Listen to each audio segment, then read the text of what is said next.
The San Francisco 49ers are sitting on an absolute gold mine, and I'm afraid, frankly, about what they're going to do with it. Roster turnover is fast in the NFL, and you are any given day a few good decisions away from greatness or a few bad decisions away from a full rebuild. In this video, we are talking about one particular decision that the 49ers, frankly, I'm afraid that they're getting it wrong and what they can do to fix that. If you're new here, I'm Nate, and if you're looking for daily 49ers content, hit that subscribe button. Shout out to my guy, Don Cluse, or maybe it's Dunk Loose. I'm not sure. Let me know in the comments who said this. Great analysis. Oh, thanks for the compliment. Draft round 1 to 2. Offensive lineman and a defensive lineman. Draft round 3 to 6. 2 linebackers and 2 defensive backs. And then in the free agency, get an O lineman and get a defensive lineman. Okay, love the take here, and I'm going to get to that gold mine that the 49ers are sitting on and the risk that they're taking in just a second. But I wanted to comment on what Don Cluse said here that I thought was particularly interesting. Firstly, I'm curious about what positions you want when you say offensive lineman and defensive lineman. On the offensive side of the ball, I think the 49ers need to come out of the draft and free agency combined with a new offensive tackle. I also think the 49ers need to come out of free agency and the draft with a new center. Now, how that all gets shaken up, I think center should be the free agent pickup per your suggestion here. That means that you're going to have to draft an offensive tackle, and I don't see the 49ers. I hope the 49ers are thinking about drafting more than one guy. I think that's where you get into that best available player situation. But let's move on to the defensive side of the ball, because that's another one I'm interested to. Let me know in the comments, are you looking for a defensive tackle? Are you looking for edge rushers? What are you looking for when you say defensive tackle? I think the 49ers are in desperate need of another defensive tackle. I would love to see a late round defensive tackle picked up. I also think there's a lot of talent on the edge that the 49ers could take advantage of, and I would love to see them doing that earlier in the draft rather than later. Speaking of that kind of talent, here's just an example of what, there's all sorts of these out there. This is Yahoo Sports. I like this ordering of talent. You have the defensive tackles on the left, and then you have defensive edge rushers on the right. And I think these are guys that I think the 49ers, obviously all of these guys are going to be available, or not all, sorry. Some of these guys are going to be available by default in that first round. So let me know in the comments who you think the 49ers should be picking up in that first round, second round. Out of this list, who is most interesting to you? Who do you want to see the 49ers drafting early? Edge rushers tend to be those freaks that you can only get in the first and second round at a high caliber generally, right? That's always the thinking, okay? Obviously, there are exceptions to every single rule. Let me know what you think in the comments on that, but let's get to this particular decision that the 49ers need to make that I'm genuinely concerned about, okay? So later in the week, I forget exactly what day it is, we heard about this. You've probably heard this already. Matt Barrows reporting on Tim Kawakami's podcast. It's Robert Saleh or bust because they haven't done much work with anybody else to this point.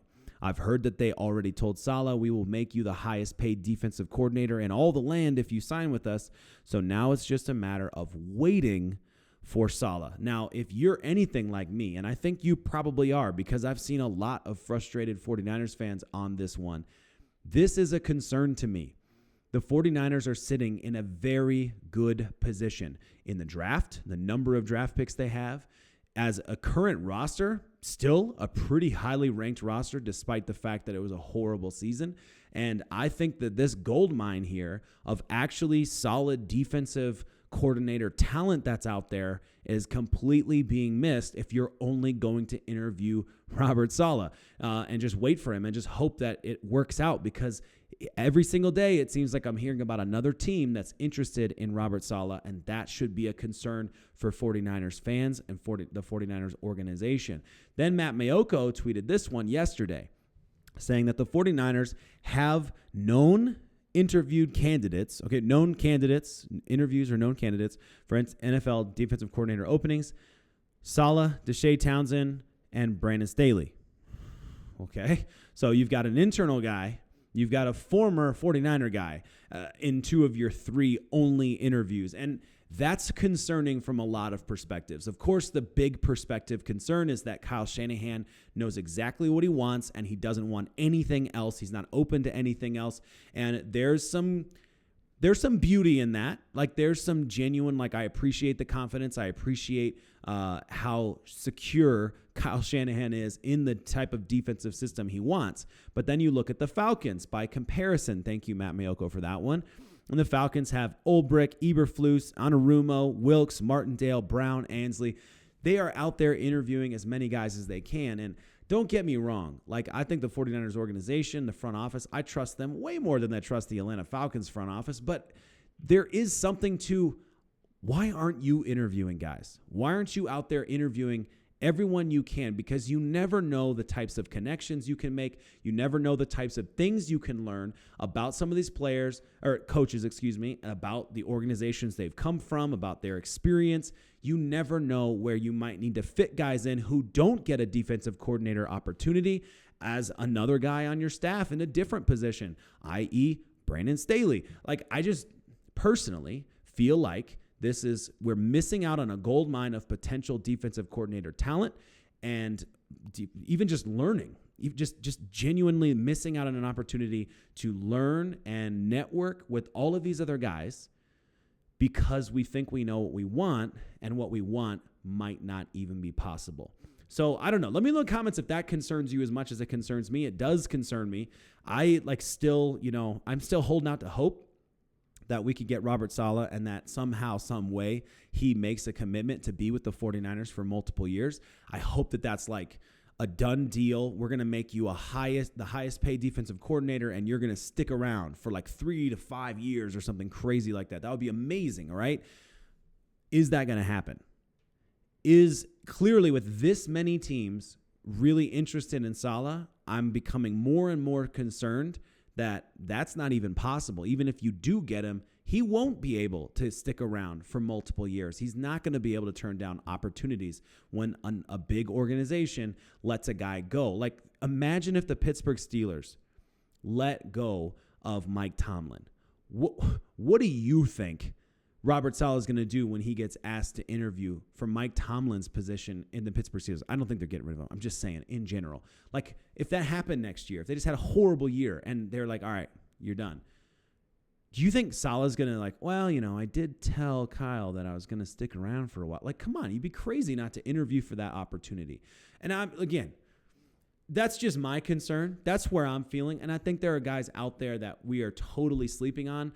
And one of those guys, like, I'm genuine, like, let me know who you think what the 49ers should do in this situation. Even if it's just like my take, at least go interview these guys. At least get some guys in here and build as much knowledge around what other coordinators are thinking and where things are going as humanly possible.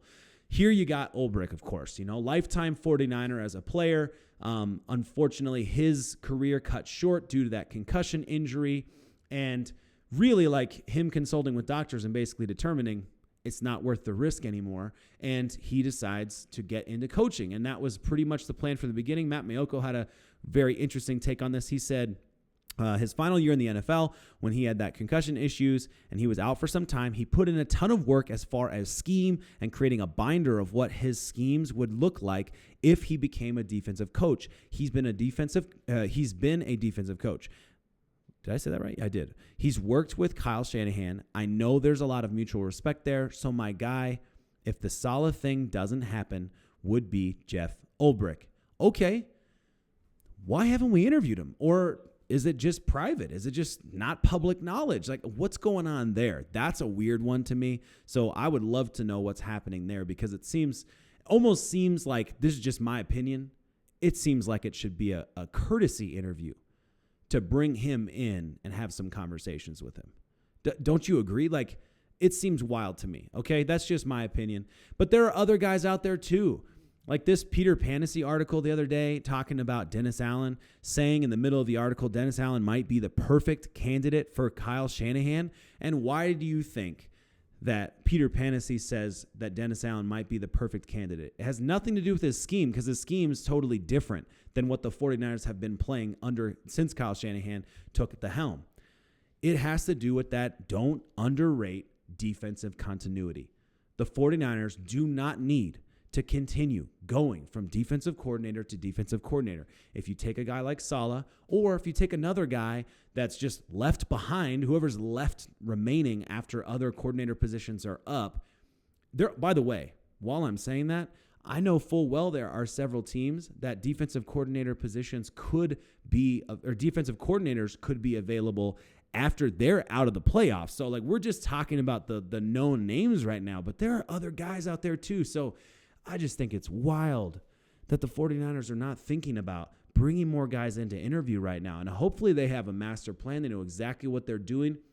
And I really hope they're not just sitting on their fingers, really hoping that everything's going to work out with Robert Saleh. That's just my gut. But Peter Panessy's point was just that if you underrate defensive continuity, there's an issue there, because if you go get Saleh, and even if things work out well with Saleh being back, and even if you're able to sit in the same, wide 9 system and your 4-3 and your cover 3 and all that stuff, like even if you just stick to the normal things, there's still a huge risk that he's gone soon and you're found in the same exact position you're in right now.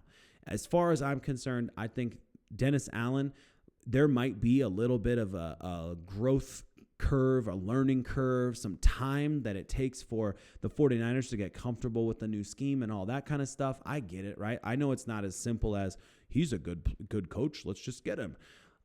But it seems wild to me that they're not even interviewing. At least interview these guys. At least bring them in and say, what would you do with my guys? If you had my roster, what would you do? What would you do with these players? And how do you think these players would do in your scheme? Like, just get some insight from some outside opinions, some diverse set of beliefs that might make you think differently going forward, or might open your eyes to some potential solutions you have yet to consider. Or maybe you've considered them and you just haven't seen their true value until someone says it to you a different way. And we're talking about basic human psychology here. It just makes so much sense to me to bring in more guys and interview them. Maybe stuff's happening behind the scenes that we don't know about. Obviously, I'm not trying to act like I know what the master plan is. I'm just going off of what we have available to us, and I see a little bit of concern. I feel like we're sitting on a gold rush and opportunity with the upcoming season in front of us, the schedule in front of us, the draft in front of us. I just think there's a huge opportunity here that is being missed if the 49ers are not going out there and doing their darnest to bring in the most guys they can, to learn the most that they can. Let me know what you think in the comments on that one. I appreciate you so much and hope that you have a fantastic Saturday.